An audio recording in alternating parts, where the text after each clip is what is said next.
लेकिन आप देखते हैं कि आजकल राजनीति में परिवार को और परिवार में भी पुत्र को आगे बढ़ाने की परंपरा है। तो सर्वोच्च न्यायालय में जो उत्तर दिया जाना है उसके पहले दीपक प्रकाश का मनोनयन राज्यपाल के कोटे से उतनी अवधि जो बची हुई अवधि है उसके लिए हो जाए। दोनों आदमी में सहमति नहीं भी बनी हो, उसके बाद जब कोर्ट के माध्यम से अगर उनको हटना पड़ता है जैसे दीपक प्रकाश को, तो निश्चित रूप से इसका कुप्रभाव भाजपा के ऊपर जैसे पड़ता है।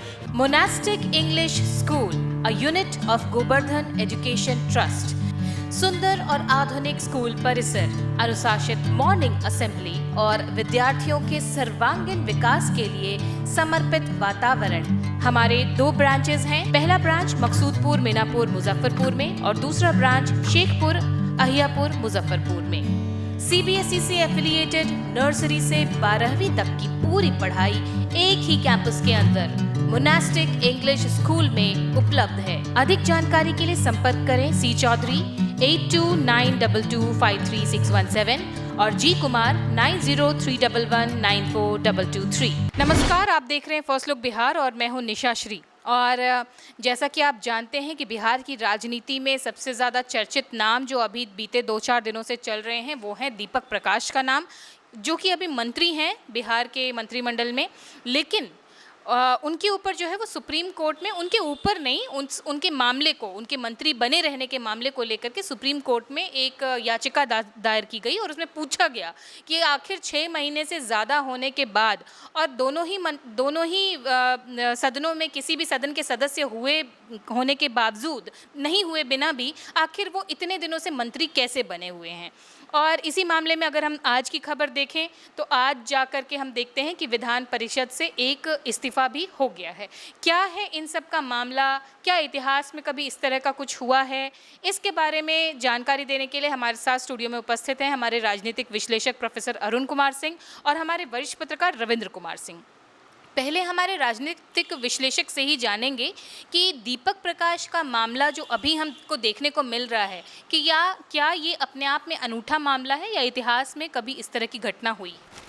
देखिए, ऐसा है कि भारतीय संविधान ने इस तरह की व्यवस्था रखी है कि कोई भी व्यक्ति मंत्रिमंडल का सदस्य या इवन मुख्यमंत्री, प्रधानमंत्री या उसके मंत्रिमंडल का सदस्य भी बन सकता है।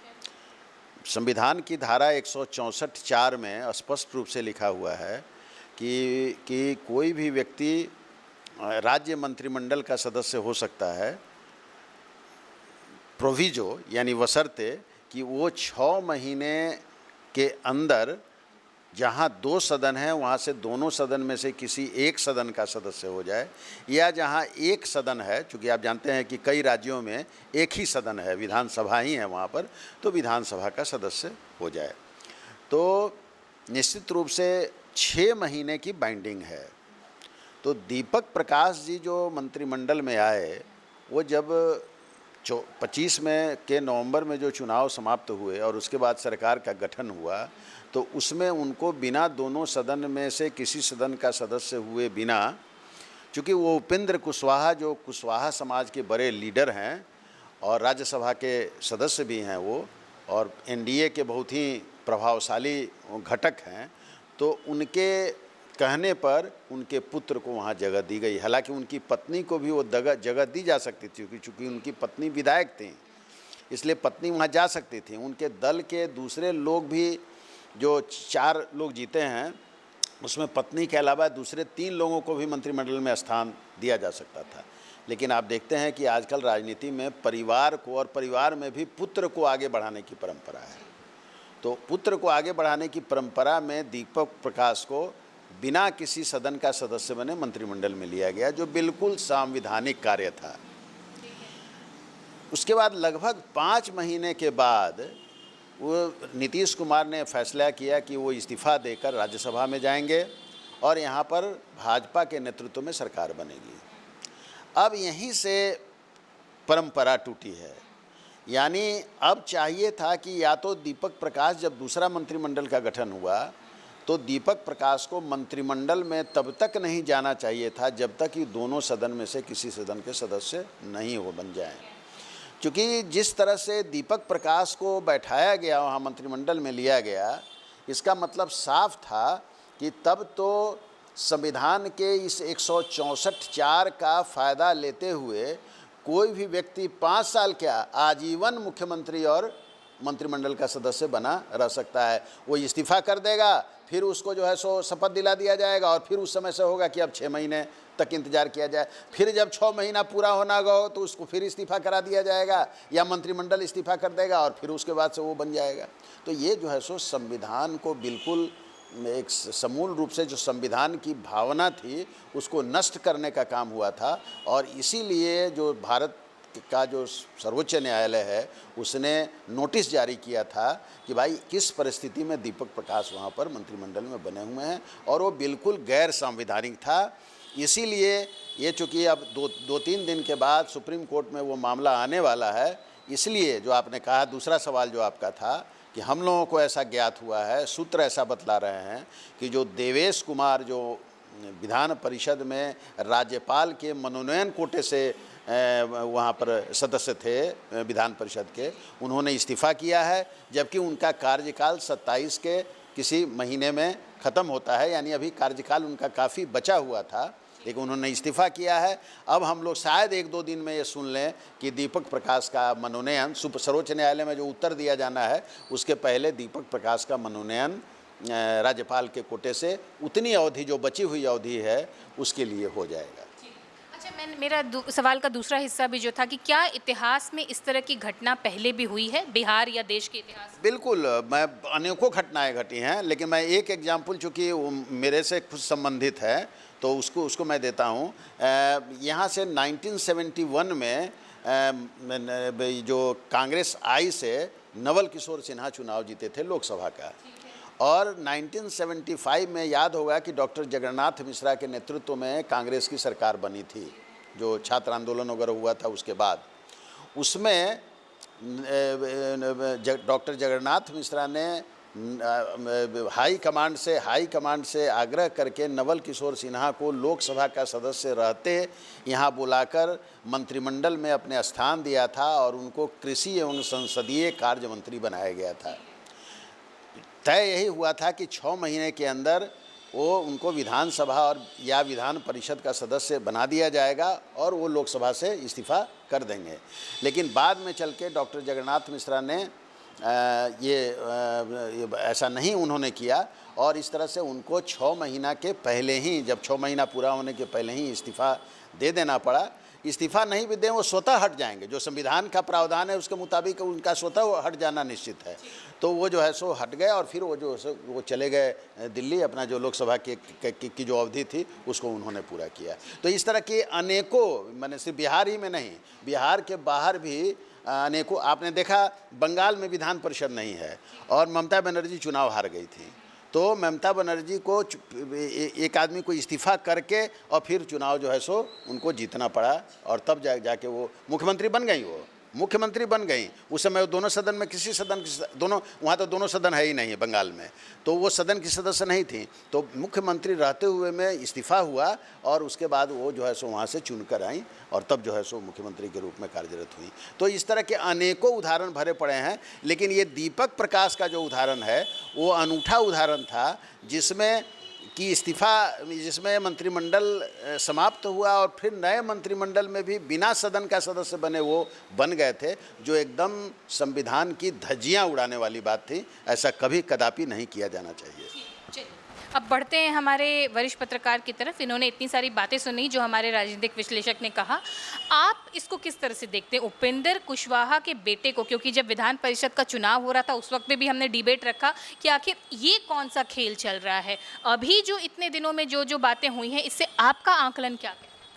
देखिए, राजनीति में तो आप देख रहे हैं, खास करके बिहार के राजनीति में, वैसे तो पूरे देश की राजनीति का वही हाल है, को जातीय गणित के आधार पर, समीकरण के आधार पर सत्ता में लोग आते हैं, और इसे बरकरार रखने के लिए हर हथकंडा को अपनाते हैं। अगले चुनाव का भी समय देखते हैं कि अगले चुनाव में भी परिणाम मेरे पक्ष में कैसे आए, इस तरह से समीकरण बिठा करके लोग काम करते हैं।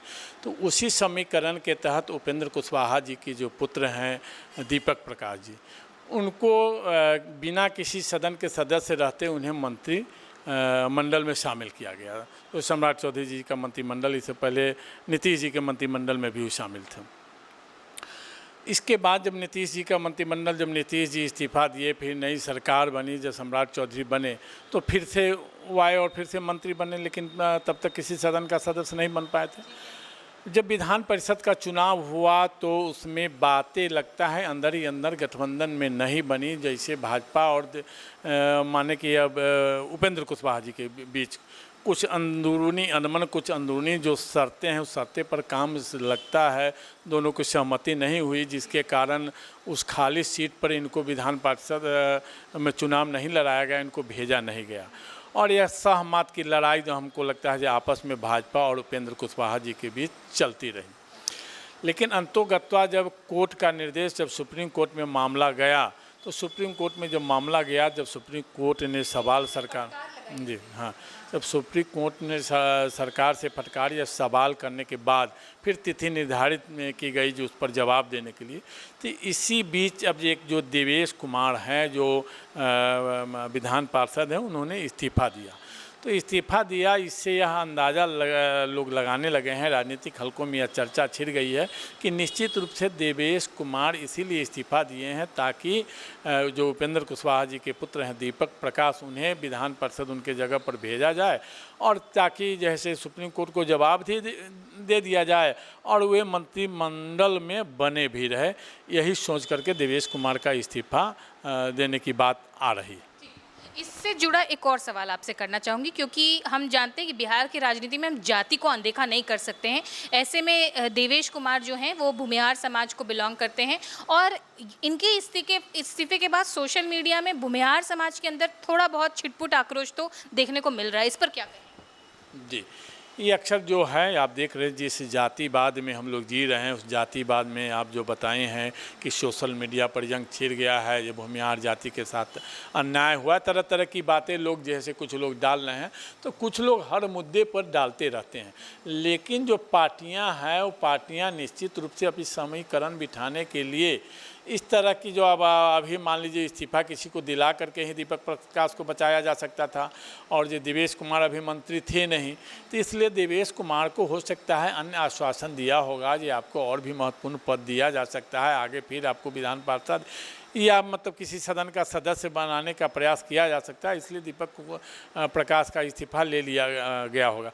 अभी अब देख लीजिए, अब केंद्र की बात कीजिए ना, जब अभी इतना बड़े आंदोलन के बाद किस तरह से धर्मेंद्र प्रधान जी ने इस्तीफा दिया है और किस तरह से उसमें क्या कारण बताए हैं, तो यह तो राजनीति में ये सब कोई नई बात है नहीं, राजनीति में ये सब चलता रहता है।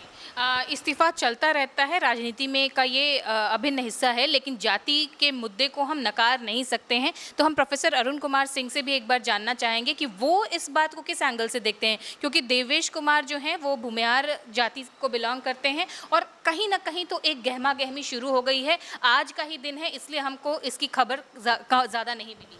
देखिए, देवेश कुमार को जब देवेश कुमार जी यमुनाकार जी जो बहुत बड़े किसान नेता थे इस एरिया के, उनके पौत्र हैं और उन्होंने अपने जीवन का बहुमूल्य समय पत्रकारिता करते हुए बिताया है। ज़्यादातर लोग मुजफ्फरपुर में या समस्तीपुर में यमुनाकार जी को तो सब लोग जानते हैं, लेकिन देवेश कुमार को जानने वालों की संख्या काफ़ी कम रही। भारतीय जनता पार्टी से उनकी निकटता के कारण उनका मनोनयन हुआ राज्यपाल के पद पर। तो क्या भूमिहार समाज ने उनका नाम रिकमेंड किया था कि भूमिहार समाज को परेशानी होगी, अरे भूमिहार समाज के देवेश कुमार जाएंगे, कोई दूसरे कुमार आ जाएंगे, इसलिए वो कोई इशू नहीं है। सोशल मीडिया पर ये सारी बातें चलती रहती हैं। देवेश कुमार ने भी कुछ सोच समझकर पार्टी के हाई कमांड का जब पार्टी हाई कमांड कोई निर्णय लेती है, खास करके भारतीय जनता पार्टी में, तो उसकी अवहेलना करने का साहस पहले भी नहीं किसी को था और आज तो बिल्कुल नहीं है। तो निश्चित रूप से जो बिहार की स्थितियां हैं उसमें भारतीय जनता पार्टी को कुशवाहा समाज को साथ लेकर चलने की व्यवस्था है और उसी के तहत कुशवाहा समाज के ही एक व्यक्ति मुख्यमंत्री हैं यहाँ पर, और साथ साथ उपेंद्र कुशवाहा का भी प्रभाव, कुशवाहा समाज के बड़े नेता हैं, उनका भी प्रभाव कुशवाहा समाज में है और कहा जाता है कि लगभग 40 से 50 विधानसभा क्षेत्र में उनका प्रभाव है। तो भारतीय जनता पार्टी तो उपेंद्र कुशवाहा जी को भारतीय जनता पार्टी में मिलाने के लिए बेचैन है। ऑफ़र भी उनको दिया गया है और शायद इस ऑफ़र को उन्होंने नहीं माना, इसीलिए जो विधान परिषद का जो चुनाव अभी संपन्न हुआ है उसमें उनके लड़के को जगह नहीं मिली। लेकिन अब जो परिस्थितियां बनी थीं और सुप्रीम कोर्ट का उसमें इंटरवेंशन हो गया हुआ था और सुप्रीम कोर्ट के आदेश से अगर दीपक प्रकाश हटाए जाते तो उससे भारतीय जनता पार्टी और एनडीए की छवि पर भी एक प्रभाव पड़ता कि एनडीए ने एक गैर संवैधानिक कार्य किया जिसके कारण सुप्रीम कोर्ट को हस्तक्षेप करना पड़ा। इसलिए वैसी परिस्थिति न बन पाए, इसलिए भारतीय जनता पार्टी का जो हाई कमांड था उसने तय किया कि भाई इनको अब प्रवेश दिलाना विधान परिषद में ज़रूरी हो गया है। आगे की बात क्या होगी हम लोग नहीं जानते, चूँकि ये रिमेनिंग पीरियड के लिए ही होने जा रहे हैं। और इसलिए जब खोजा गया होगा तो नेचुरली लगा होगा कि भाई एक देवेश कुमार हैं जिनका अब कार्यकाल बहुत कम दिनों के लिए बचा हुआ है और इस तरह से देवेश कुमार जी को कहा गया होगा कि आप इस्तीफ़ा कर दें ताकि उस सीट पर, चूँकि राज्यपाल कोटे से जो सीट है वो निर्धारित है, उससे ज़्यादा तो राज्यपाल कोटे से किया नहीं जा सकता है, तो इसलिए उनको इस्तीफ़ा करा के किया गया है। देखिए मूल सवाल ये है कि कभी भी संविधान की जो धाराएं हैं और संविधान निर्माताओं ने बहुत सोच समझकर उसका ये किया, इसलिए किया कि ऐसी परिस्थिति कभी आ सकती है देश में या राज्य में कि एक वैक्यूम की स्थिति हो जाए और उस समय किसी को मुख्यमंत्री या प्रधानमंत्री बनाना हो जाए। तो संविधान ने व्यवस्था कर दी कि भाई ऐसा नहीं होगा कि वो चीज़ खाली रह जाएगा, कोई बाहर का व्यक्ति भी बन सकता है। अगर जो विधानमंडल के लोग हैं अगर उसको नेता मान लेंगे या लोकसभा के सदस्य नेता मान लेंगे तो वो भी हो सकता है। लेकिन फिर संविधान ने वहीं पर एक रुकावट भी डाल दी कि लेकिन उस व्यक्ति को दोनों सदन में से किसी सदन का सदस्य बनना होगा। तो इसकी अवहेलना, बिल्कुल खुली अवहेलना बिहार के जो पंचायती राज मंत्री हैं दीपक प्रकाश, उनके मामले में हो रही थी।